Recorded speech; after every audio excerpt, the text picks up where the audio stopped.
এই যে আমি ডুমুর সেদ্ধ করছি, ডুমুর কাটাটা দেখাতে পারলাম না।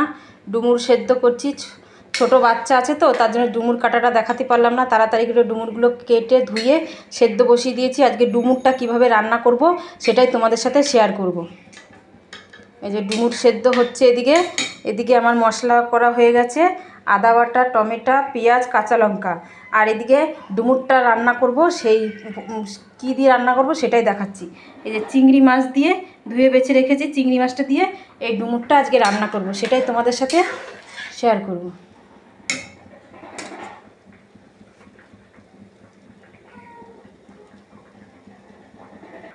এদিকে আমি ভাতও বসিয়েছি, ভাত হয়ে গেছে, ভাতটাকে এখন নামাবো।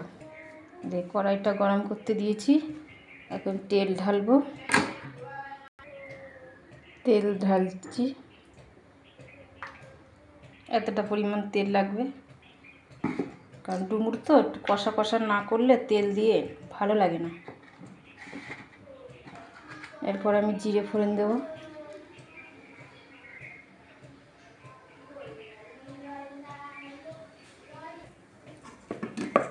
তেল গরম হয়ে গেছে আমার, আমি যে পেঁয়াজ দিয়ে দিচ্ছি।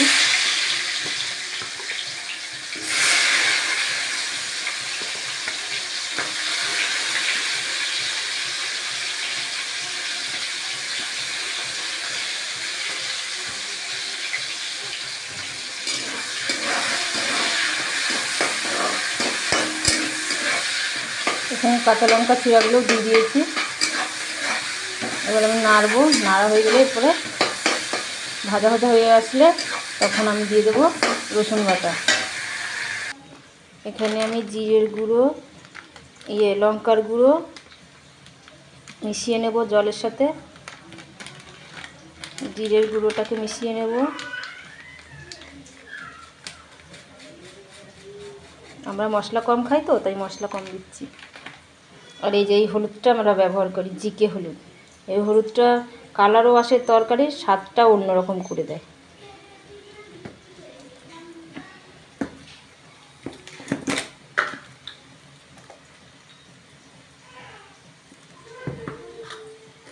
তোমরা যে হলুদটা যেভাবে খাও সেটাই ব্যবহার করতে পারো।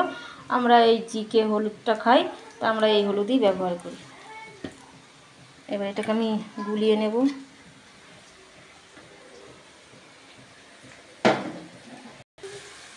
পেঁয়াজ বাটা হয়ে গেছে, এবার রসুনটা দিয়ে দিলাম, টমেটো কেটে রেখেছিলাম টমেটোটাও দিয়ে দিলাম। এবার রসুনটা ভাজা ভাজা হয়ে গেলে আদাটাও এর সঙ্গে দিয়ে দিয়েছি। এটা হয়ে গেলে তারপরে হলুদ, জিরে, লঙ্কার গুঁড়ো একসাথে গুলিয়ে রেখেছি, ওটাও দিয়ে দেবো।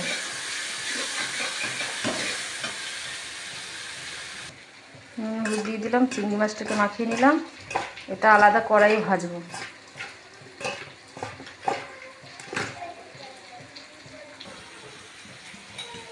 এই যে গুলে রাখা জিরের গুঁড়ো, লঙ্কার গুঁড়ো, হলুদের গুঁড়ো, সেটা আমি এখন দিয়ে দেবো।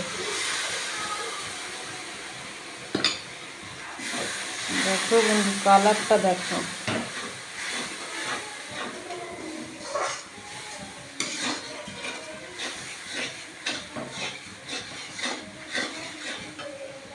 এদিকে আমার এই কড়াইটা গরম হয়ে গেছে, এটা চিংড়ি মাছ ভাজবো।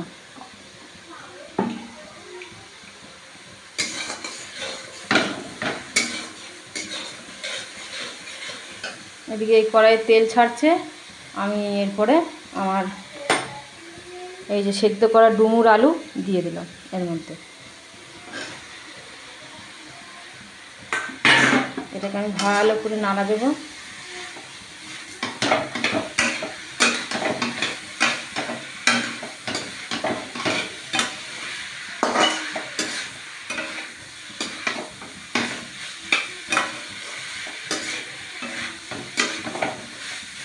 এটা কষাতে থাকি।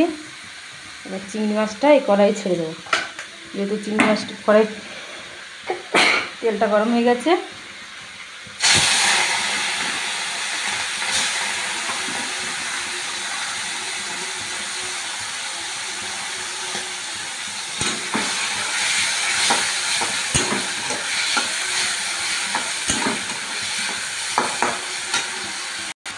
এই যে আমার কষানো হয়ে গেছে, বুঝেছেন কি সুন্দর কালার হয়েছে বন্ধুরা।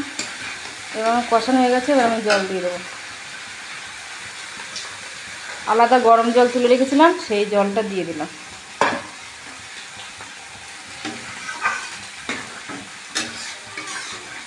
এটা এবার ফুটতে থাকুক। এদের চিংড়ি মাছ হয়ে গেছে ভাজা।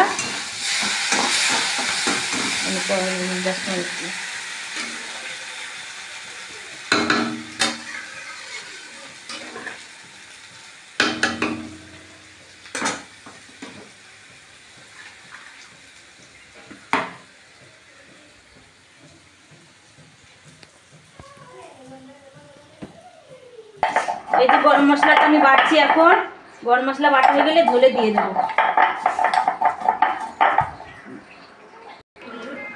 এরপরে আমি চিংড়ি মাছটা সম্পূর্ণটা দিয়ে দেবো।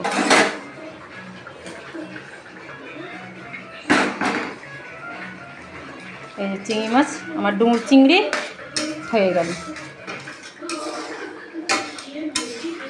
আমার ডুমুর চিংড়ি কমপ্লিট। দেখো বন্ধুরা কালারটা কত সুন্দর হয়েছে।